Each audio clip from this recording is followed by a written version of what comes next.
Hi everyone, this is Coach Lana checking in, and today we are going to be talking about soy, good or bad. Very highly debated topic, so we'll try to keep it short and sweet, and we know it's not going to be short. So if you don't want to watch the video, feel free to read the text below. Anyway, this is day 13 of 31 days to cleaner eating. Thank you so much for joining me. If this is the first video you're watching, please feel free to take this as something to try for one day, 1 week, 1 month, the rest of your life. As with any of the topics that I'm sharing with you, I hope that you take the time to really dig deeper. This is a very brief overview, and there's so much information out there about soy, and everybody's different, so you're going to want to dig deeper and figure out what's right for you. So anyway, I have my notes here to make sure I stay on track, so sometimes you might see my eyes divert over there.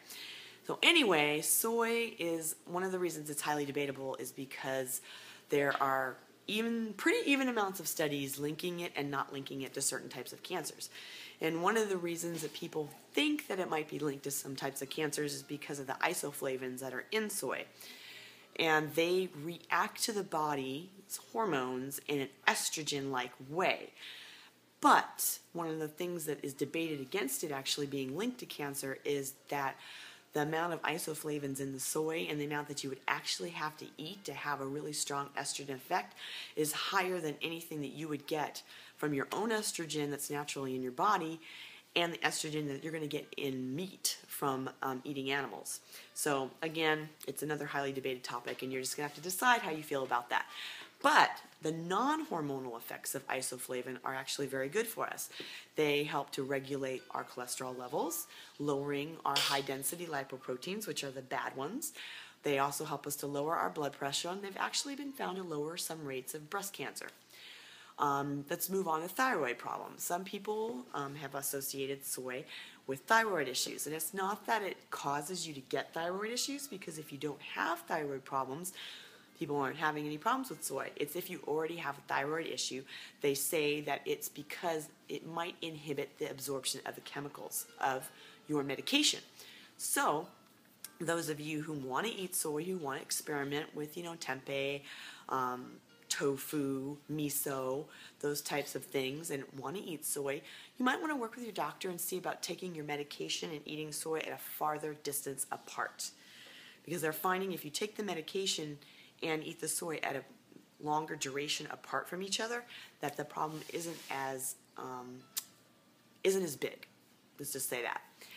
All right, so when it comes to eating soy, it's recommended that you have about 1 to 2 servings a day as your protein source. It's important that we eat protein. So 1 to 2 servings is approximately, 1 serving is approximately, say, a half a cup about of tofu, or maybe 1 cup of soy milk. Now, when it comes to soy, it's just like anything else. There's processed and there's less processed. When you're talking about processed, it's kind of like eating deli meats. You're going to get a lot of different chemicals and things in it, so we want to be label readers. Soy protein bars, soy burgers, soy strips of meat, soy cheese, soy cream cheese, those types of things are the ones that you're going to expect are going to be more processed. And you're going to see something in them called soy protein, and that's actually the highly processed soy. When it comes to processed soy, it's not the processing and the chemicals that is what we're looking for, because we already know that that's bad.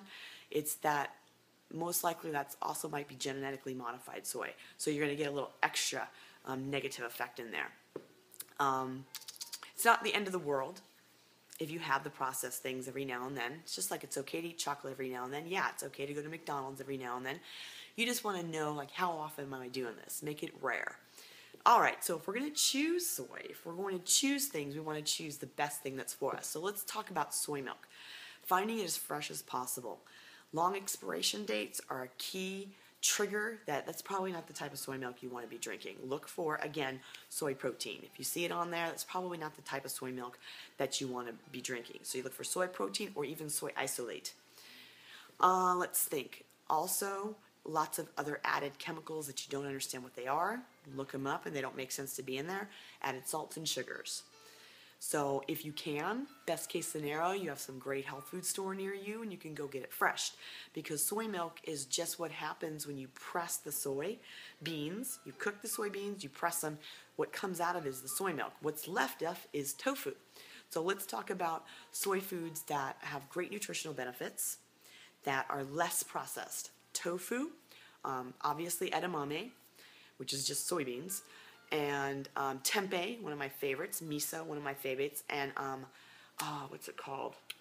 Natto, which I've never had. I don't even know if I'm saying that right. Tofu is packed with omega-3s.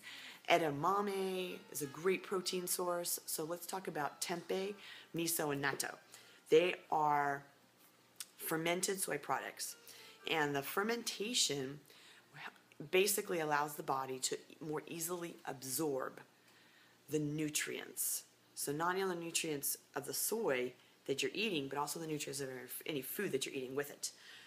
It brings into your body good probiotics, keeping your body healthy and your gut healthy. So getting everything moving, getting everything digesting, being able to absorb it all. So tempeh is a high protein source, very nutrient, has lots of B2, B6, B3 vitamins, magnesium, copper, iron, manganese, and phosphorus. It's a great source of monosaturated fats. If you're curious about fats, look at our talk yesterday. What was that, day 12? Day 12, we talked about fats. And, okay, tempeh is also rich in B vitamins, B12. It helps to metabolize fats and carbohydrates. Be sure you pick a low sodium kind. If you've ever had miso soup, very salty, yeah? So get a low sodium kind. It's super easy to make. It's like miso, add hot water. Boom, boom, you've got it. Chop up some onions, you're ready to go. Natto is a sticky paste made by adding healthy bacteria to lightly cooked soybeans and fermenting it. I've never had it before, so I had to look that up. It's a powerful, enzyme-rich food. I guess it's eaten fairly commonly in Japan, and I'm going to actually hunt for it because I want to try it. It's supposed to reduce the risk of blood clots, break up plaque associated with Alzheimer's disease, because they have found that soy can also help people improve their memories. So it's probably natto that they're talking about. All right. In my personal opinion, so we're going on to Lanas Box now, so you're going to have to do your own research for this. I always say that. Dig deeper, which is funny because so does Sean T in Insanity. Dig deeper. Maybe I got it from him. I usually choose miso and tempeh as my choices for soy, number one. Why? Because they're fermented, a lot less processing going on there. I eat tofu less regularly, especially because most of the time when I'm eating tofu, I'm eating out. So I choose tofu rather than fake meats, something that looks like a burger, because I know that's probably less healthy for me. Do I ever eat those things? Yes, I do. Sometimes they're just fun to eat, but I don't make it a regular part of my diet. What did I not want to forget? Oh, edamame is the actual bean, so how can you argue with that? It's the actual baby bean. It's beautiful. For other types of soy, just read the label. Be a label reader. And that's something we've been preaching for a while here. Be a label reader. Avoid soy protein, soy isolate, and extra sugars, extra salt, and mystery chemicals. Soy can be a great addition to your diet. You want to eat enough protein every day, because without eating enough protein, your metabolism is not going to metabolize fats properly. You're not going to be able to boost it. When you eat enough protein every day, you actually can supercharge your metabolism. And we're going to talk about protein and how much you need in another video. So this is Coach Lana. That's my 2 cents. I hope you dig deeper, research soy. And you know what I would love to see? I would love for you to see at least try one type of soy recipe. Whether you're taking some edamame and throwing in a salad, take some tempeh, stir fry it and put it in some sort of pasta dish in place of meat. Take some tofu, mash it up and mix it into something. Look online. There's so many amazing soy recipes out there. Try something new. It's a great way to put a little less meat into your diet if you're a meat eater. All right, this is Coach Lana, and I'm out of here.